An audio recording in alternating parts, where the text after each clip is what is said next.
Find the decompressed folder and open the software.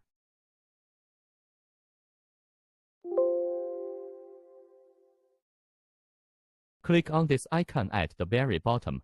The English language can be switched for selection.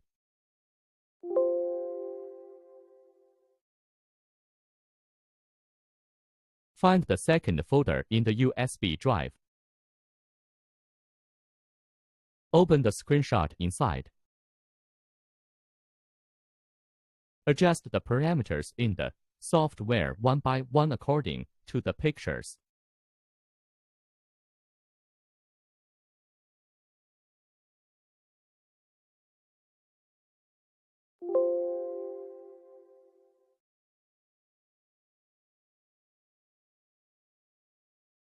After making the adjustments, click Set as Default Parameters at the bottom. Click on the parameters in the software.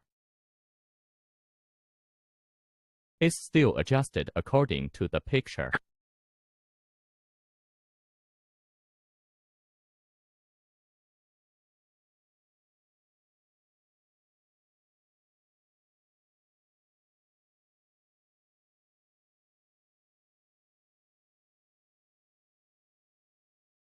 Every page that follows needs to be adjusted.